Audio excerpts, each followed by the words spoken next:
Breakfast with Bob and Paul. Thank you, Poncho Man, 2013 edition of Breakfast with Bob and Paul from beautiful Huggos. We are brought to you by Monster Ice Sport, the athlete headphone. And again, live every morning this week on triathlete.com. Our next guest, who had a half-decent year last year, Huddle, winning Pretty 2012 good. Yeah. 70.3 Ironman World Championship and I would have taken it. Ironman World Championship. Leanda Cave. Leanda, how the heck are you? I'm great, thanks, Bob and Paul. Nice to see you again. Always a pleasure to have you with us. So when you win the last two races of the year, well, of course, you went off and did more races, which I was going, what the heck is she doing? But when you win the Ironman World Championship, how did that change your world? I think people could actually pronounce my name properly after that. Yeah? Yeah, maybe for the first time in my whole life, they actually got it right. How did they What mess are the it up? variations on Yes. Leanda Cave? Oh, we've got Leandra. Oh, Yeah, that's normally the most common. Leandra, okay. Yeah. Adding letters. Yeah, mostly People adding like to letters add and- letters. Yeah, or they just don't go with it at all. And Cave, my Oh, last one. Cave. Yeah, Cave, yeah. I can yeah. see I Cave. kind of like Cave. Yeah, Cave is Sounds sort of very French. international. Yeah, it French, does. yeah. But in terms of demands on your time, in terms of traveling, we want you to come here and, you're the Ironman World champion. We want you here.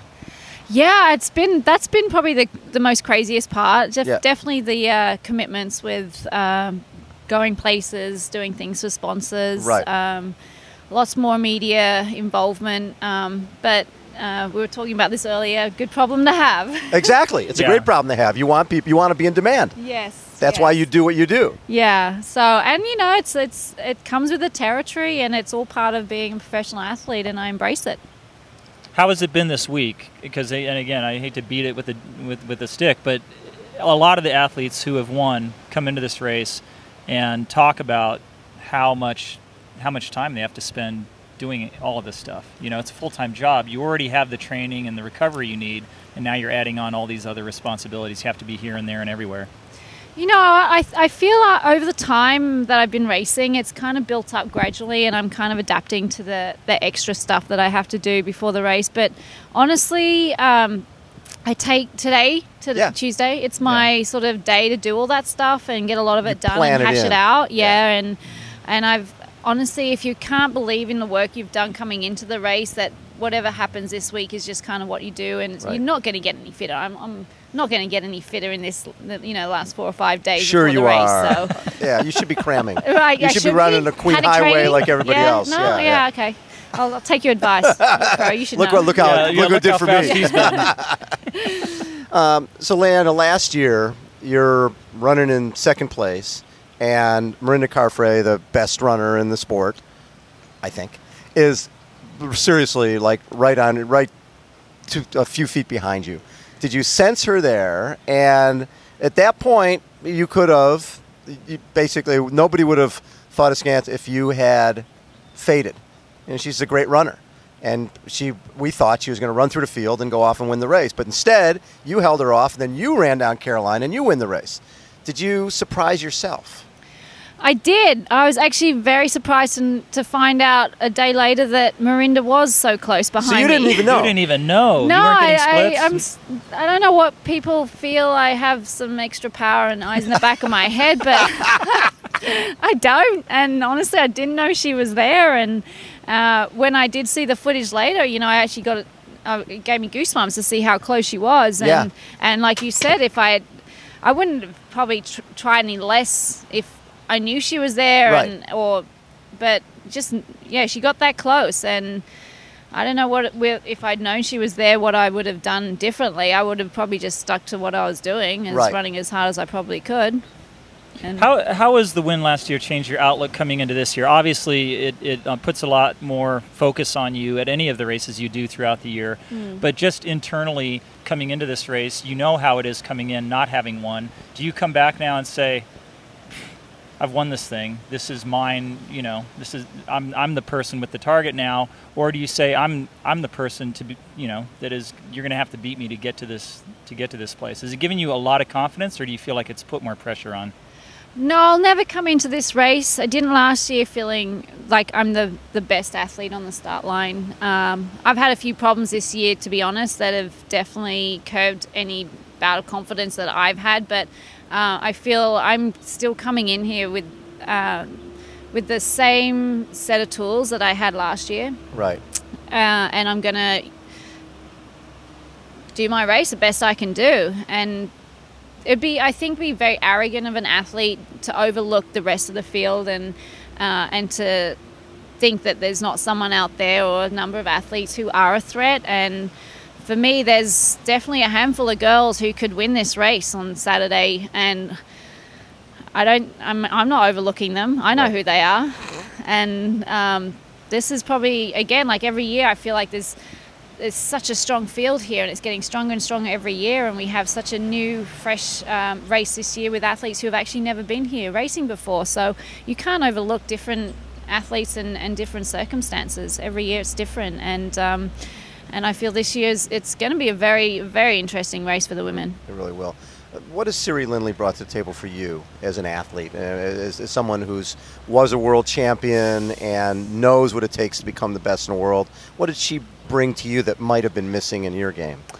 I think partly what Paul was saying about having confidence, coming in here. Yeah, I mean, it's one thing coming into a race and having all that training under your belt and being in the best shape, but actually believing that you are one of the best athletes in the world. And even to this day, I mean, I never feel I'm fit and fast enough, and I always feel I can be faster and better. Even after last year, I never thought I was in the best shape. I never thought that the shape I was in the shape that would clinch the win. Right. And I always feel I can be fitter, and so I think it's just no matter what shape you're in, I feel Siri's ingrained in me this sense of belief that you can. So when I look at you, win the Ironman. Used to be you win the Ironman World Championship. You have a lot of drinks with umbrellas in them. You hang out, and you go off from there. And what'd you race? Miami. You raced Ironman Arizona. So your season wasn't over. Was that tough to get right back into training, or did you just go to those going, okay, I got to validate. I'm in really good shape. Let me get this out of the way. Yeah, honestly, I was winging it. Yeah. Vacation tour. It was. You train so hard and you get so fit for this race that you can kind of roll with it for a little while. And Miami was easier to roll with it than Arizona was. Yeah, there's a half and a full. Arizona was probably one of the most painful Ironmans I've ever done, and I mean, yeah, you could tell I wasn't on that start line to win it. That's for sure.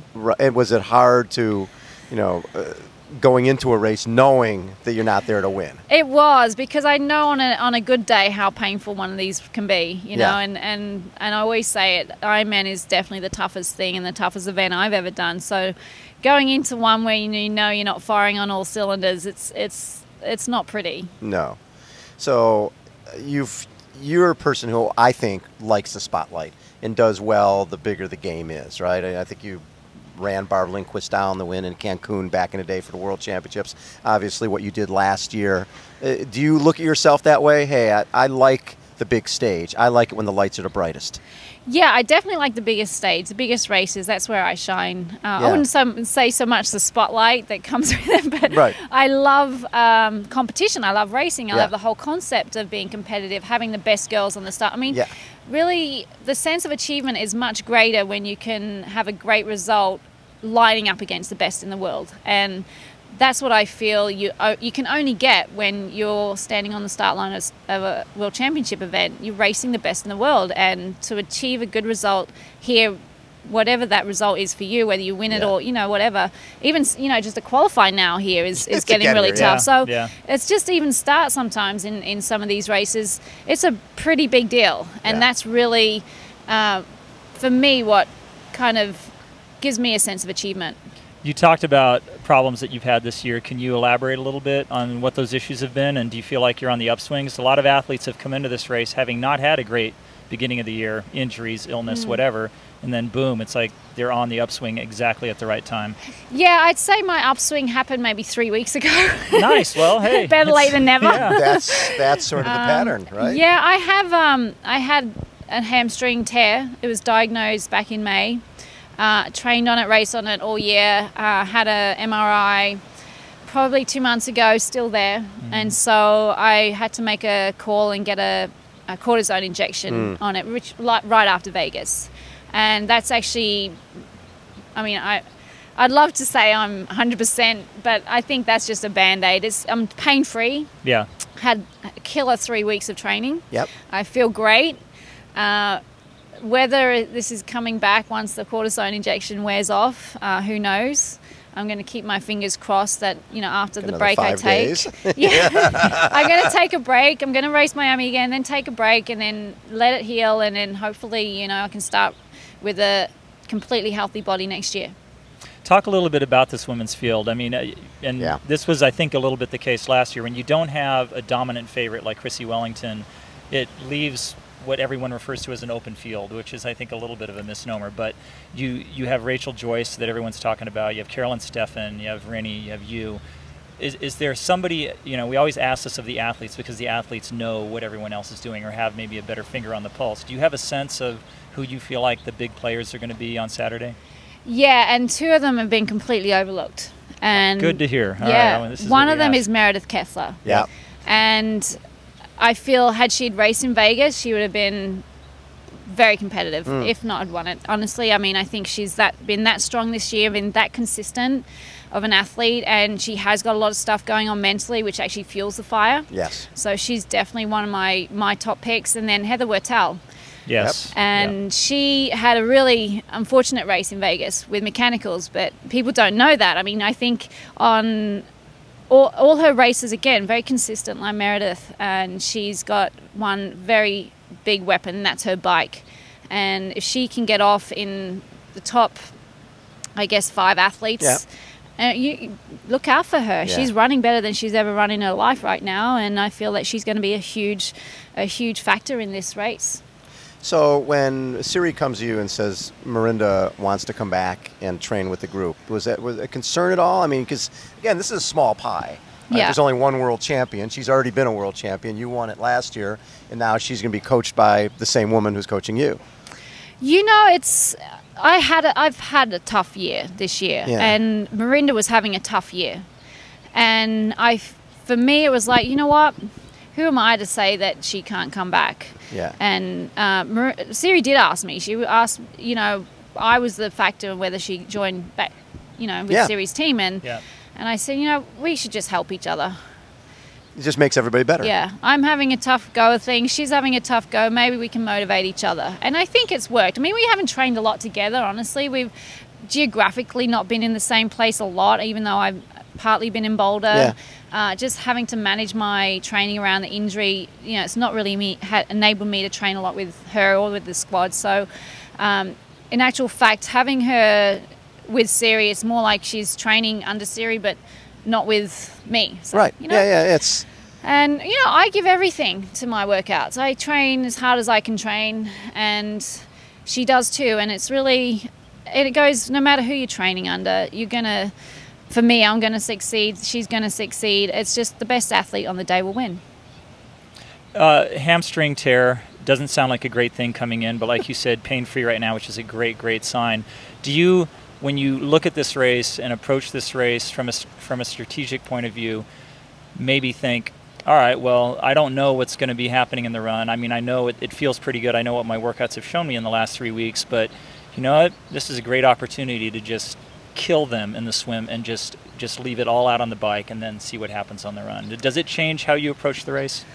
Well, I'm going to leave it all out there on everything. Regardless. You're going to do that anyway? Yeah. I mean, it doesn't change pacing. It doesn't change, you know what, I've got this run in the bank, so I'm just I'll hold back a little on the bike or vice. It's as much as it's a hamstring tear, I feel that most problems I've been having is on the bike. Oh, on the bike, okay. Yeah, and because it's like high, and so it's, that just position. on the sit bone sort of area. And so that's, I've had almost 2 or 3 weeks of pain-free cycling, and I've been training just the same as I would normally train. I just haven't been able to get through a race because I can't stop in a race and stretch and, when I'm in pain. But in training, I can still do all the training. So in actual fact, I feel like I'm in really good shape and running better than ever.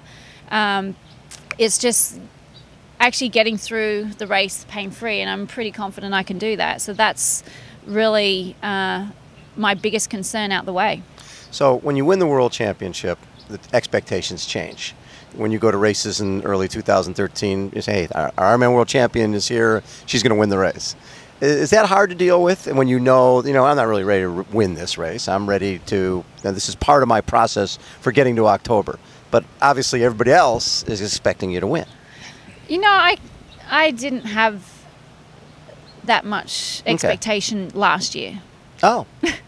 If you'd asked me before the race, after Vegas, you think you're going to nail it? I'm like, no. I had an injury last year too. I had to cope with that. I actually had probably more time off with the injury I had last year than I did this year. And I totally, I shocked myself. Not surprised, but shocked myself with winning in Vegas. And then Kona was, I don't know. I don't know what happened because my head wasn't where it should have been. Right. Going out onto the run, and all I could think of was, oh God, I feel like crap. That's how you always felt when you won, right? When I won, yeah. So coming out towards the end of the run, where I'm like, I'm feeling great, I'm going to pass Carol. I mean, it wasn't. There was no moment where I was distinctly going, yeah, I've got this. Right. And there's never a moment I feel when I've had big races, big wins, that I feel I've got this. When you talk back to when I passed Barb with 200 yards to go. Yeah. There's no point where I feel I've got this, which is kind of why I really race to the limits all the way, because for me it has come down to the end. You never know. Yeah, exactly. Yeah. Love that. A lot of athletes go and do other Ironman races and come through with whatever their time is and try to compare that to Kona. And I think most people who've been here know, you can't compare anything to Kona. What is it about this course, and is there a part of this course, and people talk about different sections, obviously the last 7 miles to Hawi, some of the hills, those rollers between Kauai High and Manalani, the climb back up from, the donkey crossing area back up by the airport, and then parts on the run. Is there a part of this course, or is there a special thing about this island that you feel like you've connected to? Yeah, I mean, this is my 7th time here, and I feel like I know this course very, very well. And I know all these places you're talking about, where I feel some of the newcomers to this race this year, and there are quite a few of them, and they'll probably be questioning, what's this part that Dave Paul's on about, and what the rollers feel all right when I'm in training, but they hit you when you're racing. Everything hits you when you're racing, and so I feel like the familiarity I have with this course actually helps me a lot, and yeah, I feel like I'm not racing in a foreign place at all. I feel like this is almost like my backyard. Do you look forward to a certain part of this course, or do you really fear a certain part of this course, biker run? I feel some of my favorite parts are actually people's Achilles in this race. I really, really like the ride up to Hawi. I like that too. Yeah. It's in a car, and it's air conditioned, it's nice.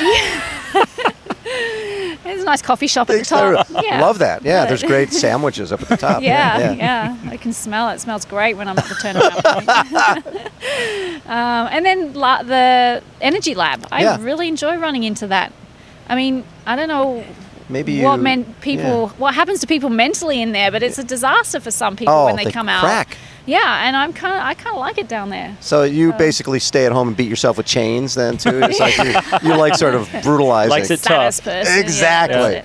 Hey, Leanda, thank you so much for taking time and joining us. No problem. Congrats again on awesome last year, and looking forward to you winning again here in about, 4 or 5 days? Yeah. Love it. Leanda Cave has been our guest, the 2012 Ironman World Champion and Ironman 70.3 World Champion. We, again, are brought to you by Monster Ice Sport, the athlete's headphone. We're beautiful Huggos. You're catching us live on triathlete.com, and the amazing Poncho Man is taking us out. Look at the stars, let God shine for you, and everything you do. Breakfast with Bob and Brother Paul. Poncho Man, thank you so much.